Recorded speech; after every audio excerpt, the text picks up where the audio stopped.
Tonight's big conversation, it's about the future of our children.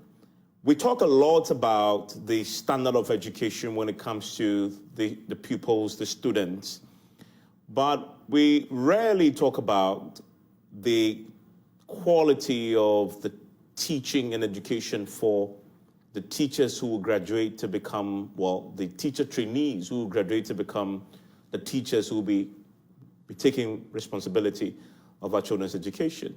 Tonight, we need to focus a bit on that. We've had many conversations on PMXs about the education system, the challenges that it's facing, the double-track system, the lack of textbooks, the lack of, proper curriculum. There's a whole range of issues that we talk about when we talk about the education system. Seldom do we focus on training teachers and the quality that we get at that level when we train the teachers. And so let's focus for a minute tonight on PMXs, on the colleges of education crisis. There's a real crisis there. Part of it today, hopefully, but there's a big conversation that we need to have about the trainee allowance factor, because there's a lot that many who watch this sector when it comes to training teachers in the College of Education blame on this particular policy that was reintroduced by this current government in the early years of 2017 as an incentive to encourage more individuals, more Ghanaians to enroll in teacher training colleges so we can train more teachers, because we wanted to bridge the gap, that teacher-student ratio. Is that still relevant today, that fundamental reason? We'll look at that, but let's go into why are we having the conversation today? Now, we have the PRINCOF. A PRINCOF is the principals who head the teacher training colleges, and they issued a pretty alarming statement that gave a roadmap that suggested that after the 8th of May, the teacher trainees in colleges will have to feed themselves. Now, you wonder, but what is the big deal? I mean, you think that a student, when you're in school, at the level, at the tertiary level, should feed themselves. Why is that even a big deal? This is not an SHS. Remember that we had this conversation here about the feeding challenges that the SHS were having? That you understand it. But why are we having a feeding problem at a tertiary institution training teachers who exit to become, who will be responsible for our ward's education, our children's education? But that is a reality, because the state has adapted and taken the responsibility to feed, prepare food, at a cost, at our cost, taxpayers' cost, free of charge. For everybody who enrolls in the College of Education, they get free food. You get breakfast, you get lunch, you get supper, all at our expense, the taxpayers' expense. Why is that?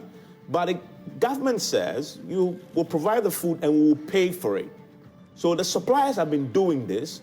They've been doing this for the past 6 months, right? And we know that has been the arrears. For 6 months, they've been doing it, and the government had not paid.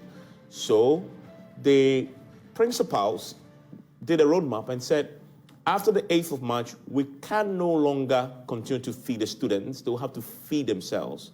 They should do so, except that it's not as simple as that. The education minister held a press conference today on the back of that press statement from the principals, because obviously if that was the case, that was going to leave a big, big challenge at the training colleges, and said, in essence, the government had released funds on the back of this alarming news to quickly pay for the outstanding arrears of the past 6 months. We'll get into that very shortly, right? So that is just one part of the problem solved, which is the feeding crisis that was impending, right? And then we have the teacher training allowance that again was a factor, right?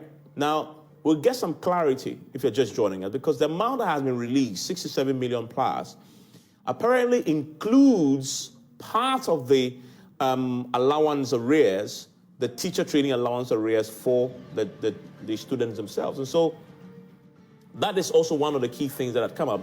Remember, this teacher training allowance matter was a big campaign issue. And the NDC said, they cancelled it and they will not reintroduce it. The MPP took a different position, which is we would introduce a teacher and nursing training allowance. They did so. It has proven to be difficult to sustain, and it's explaining why we've had so much arrears. And some experts have said, why carry this burden? Because you don't need to. Okay, but government said there are good reasons why we'll have to carry on doing this. So we'll get into that conversation very shortly. And then still with the teacher training college, they are on double track, as we've heard. Why? Because infrastructure is a problem. Huge numbers. You have training, you're going to school, you're going to school and you're being paid an allowance to go to school. That in essence is what a teacher training allowance is. Go to school, get a skill, graduate to become a teacher. Whilst you're going to school, the state has said, we will pay you to go to school and get trained. Why wouldn't many people jump on that bandwagon? You get 400 cedi a month, I think it is, to just go to school. That definitely will encourage a lot of people to enroll. At least you're guaranteed for the entire duration of the time in school, you have 400 cedis to pocket. And then you also get breakfast, you get lunch, you get supper. That is a beautiful package indeed. It's a sweet deal. What that means is that we have a huge number now enrolling to go to the colleges of education. Problem is, we don't have the infrastructure to match. Because of that, we are doing double track. That is affecting a bit of the education at that level. And I'm curious to know tonight, is all this affecting quality? The quality of the teachers we are graduating to teach our children? Keep your eye on the ball. It's about our children, because when they graduate, they will teach our children. Does that affect quality? That's not all. We've had both the lecturers and the non-teaching staff also embark on strike this year for poor conditions of service. So the teacher training college, they have issues. They have issues. Government is doing something about this. Then there are 46 of them. So this is a huge number. 46 teacher training colleges, a huge number. And this according to the 2022 budget, by the way. So this is a huge number. And that's why the amount is big. Now, if you look at it, the education minister made an announcement today, and he made an announcement that 47.9 million have now been released, right? So the colleges should get a hit in the account very shortly so they can make the payments and clear their arrears. A total of 46 colleges will get an amount per college. If we're doing a breakdown, 4.1 million will go to one college. So this should deal with the matter. And if you will listen to the principals, they're happy that government have done this. The question, though, becomes, so government has fixed this. Does that address the fundamental challenges that the colleges are having to endure? We will look at that. And if that's not addressing it, or this is just putting a plaster on the wound, how do you fix this problem in a more permanent, sustainable way to have funding for the colleges so they can produce not only teachers, but good quality teachers for our children? Now, this is the amount we are spending just on this according to the budget again, the 2022 budget that we checked. And we checked the budget from 2017 to 2022. The budget that government has put in place for teacher training allowance is a significant amount. So if you look at 2022, government has budgeted 241 million cedis for allowances, right? And the clarity I'm getting, and I'll get that from the education ministry shortly, about this allowance, it's not only the money that goes into the pocket, but apparently the feeding is part of the allowance. And so when you see 241, it includes the feeding. So the amount that has been released will cover both, okay, arrears. In 2021, COVID, we're still spending 169 million, same 2020. So a lot of amounts, right? Some say opportunity cost.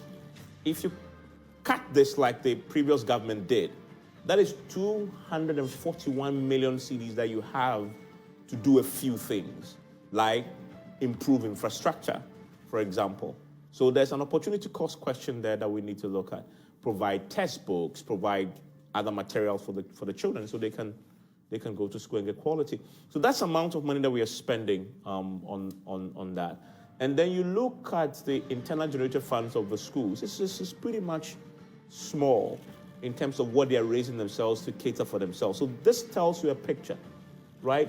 That they can't be self-sustaining. Remember with the conversation we had on PM Express when governors announced that the tertiary institutions gradually will be weaned off government subvention. You can't do that with colleges of education because they're raising their minimal amount of money that in itself are raising. So let's have this conversation. It's a big conversation. We can't ignore this. Training teachers for the market, for our classrooms, is a big deal.